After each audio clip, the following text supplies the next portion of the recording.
नमस्कार दोस्तों। स्वागत है आपका ज्ञान इन 5 मिनट्स में। मैं हूं गौरव।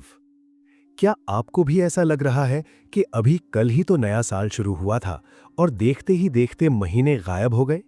क्या दिन छोटे हो गए हैं या फिर घड़ी की सुइयां अब पहले से ज्यादा तेज भाग रही हैं? विश्वास मानिए, ये सिर्फ आपका वहम नहीं है। आजकल हर दूसरा इंसान यही कह रहा है, यार टाइम बहुत जल्दी निकल रहा है। लेकिन क्या इसके पीछे कोई गहरा राज है? क्या वाकई ब्रह्मांड में कुछ ऐसा बदल रहा है जो हमारी समझ से बाहर है? आज के इस वीडियो में हम इसी रहस्य से पर्दा उठाएंगे, विज्ञान और वेदों दोनों की नजर से। तो चलिए शुरू करते हैं।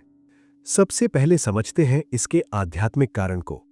प्रकृति का एक गहरा नियम है, चेतना जितनी सिकुड़ती है, समय उतना ही तेज महसूस होता है। हमारे शास्त्रों में काल यानी समय को एक जीवित शक्ति माना गया है।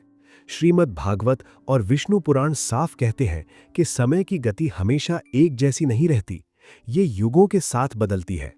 कहा जाता है कि काल भगवान विष्णु की नाभि से उत्पन्न हुआ है और वही इस पूरे ब्रह्मांड की गति को संचालित करता है।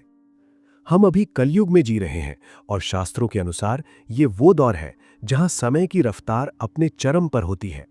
एक बहुत पुरानी शैमनिक प्रोफेसी भी यही कहती है, समय एक शांत नदी की तरह नहीं बल्कि एक उफनते हुए तूफान की तरह बहेगा। और आज हम ठीक वही महसूस कर रहे हैं। अब आप कहेंगे, गौरव ये तो हुई पुरानी बातें, साइंस क्या कहता है? तो दोस्तों, साइंस भी अब हैरान है। वैज्ञानिकों ने नोट किया है कि पृथ्वी अपनी धुरी पर सामान्य से थोड़ा तेज घूम रही है। साल 2020 में पृथ्वी ने इतिहास के कुछ सबसे छोटे दिन रिकॉर्ड किए। 19 जुलाई 2020 को पृथ्वी ने अपना एक चक्कर 1.46 मिलीसेकंड जल्दी पूरा कर लिया।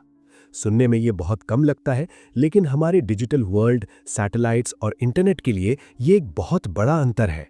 हालात यहां तक पहुंच गए हैं कि नमस्कार दोस्तों, स्वागत है आपका ज्ञान इन 5 मिनट्स में। मैं हूं गौरव। क्या आपको भी ऐसा लग रहा है कि अभी कल ही तो नया साल शुरू हुआ था और देखते ही देखते महीने गायब हो गए? क्या दिन छोटे हो गए हैं या फिर घड़ी की सुइयां अब पहले से ज्यादा तेज भाग रही हैं?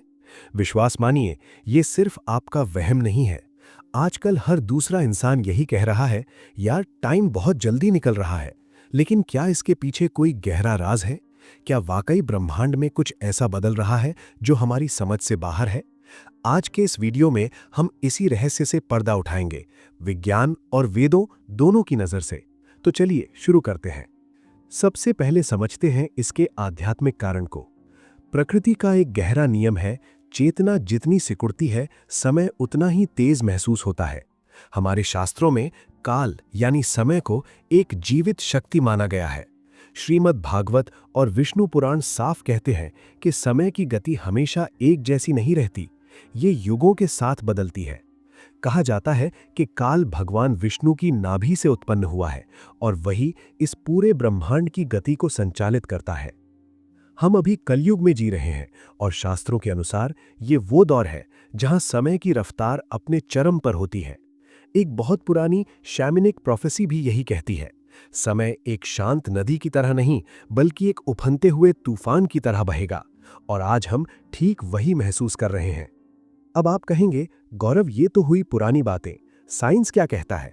तो दोस्तों, साइंस भी अब हैरान है। वैज्ञानिकों ने नोट किया है कि पृथ्वी अपनी धुरी पर सामान्य से थोड़ा तेज घूम रही है। साल 2020 में पृथ्वी ने इतिहास के कुछ सबसे छोटे दिन रिकॉर्ड किए। 19 जुलाई 2020 को पृथ्वी ने अपना एक चक्कर 1.46 मिलीसेकंड जल्दी पूरा कर लिया। सुनने में ये बहुत कम लगता है, लेकिन हमारे डिजिटल वर्ल्ड, सैटेलाइट्स और इंटरनेट के लिए ये एक बहुत बड़ा अंतर है।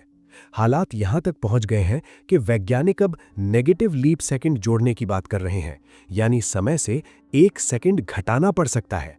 इसके अलावा पृथ्वी की ह्यूमन रेजोनेंस भी बढ़ रही है, जिसका सीधा असर हमारे दिमाग और समय के अनुभव पर पड़ रहा है। आइंस्टीन ने इसे ही टाइम डायलेशन कहा था। जब ब्रह्मांड का विस्तार होता है तो समय का अनुभव बदल जाता है। लेकिन दोस्तों, एक कारण हमारे दिमाग के अंदर भी है। याद है बचपन में गर्मी की छुट्टियां कितनी लंबी लगती थीं और अब साल कैसे बीत जाता है पता ही नहीं चलता। इसे मैकेनिकल स्लीप कहते हैं। आज हम सूचनाओं के सागर में डूबे हुए हैं। नोटिफिकेशंस, रील्स, डेडलाइंस, हमारा दिमाग इतना डेटा प्रोसेस कर रहा है कि हम वर्तमान यानी प्रेजेंट मोमेंट में जीना भूल गए हैं।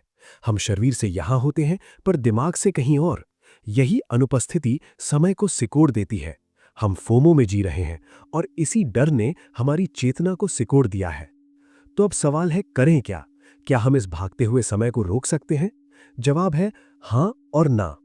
आप घड़ी को नहीं रोक सकते, लेकिन अपने अनुभव को बदल सकते हैं। न्यूरोसाइंस और हमारे ऋषि मुनि दोनों एक ही बात पर सहमत हैं, ध्यान।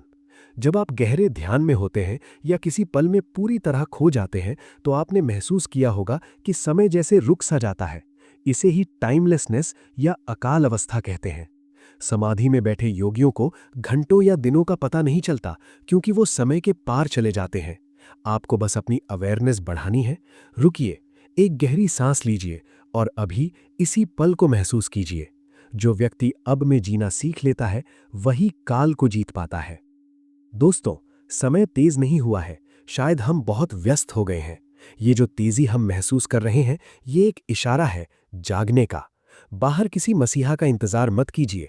जैसा कि पुरानी भविष्यवाणियों में कहा गया है, हम ही वो हैं जिनका हम इंतजार कर रहे थे। We are the ones we've been waiting for. अपनी चेतना को विस्तार दें, होश में जिएं और समय के इस खेल को समझें। अगर आपको ये वीडियो पसंद आया और कुछ नया जानने को मिला, तो ज्ञान इन 5 मिनट्स को सब्सक्राइब जरूर करें और बेल आइकन दबाएं, ताकि कोई भी ज्ञान आपसे मिस ना हो। मैं हूं गौरव, मिलूंगा आपसे अगले वीडियो में। तब तक के लिए सचेत रहें, शांत रहें। धन्यवाद।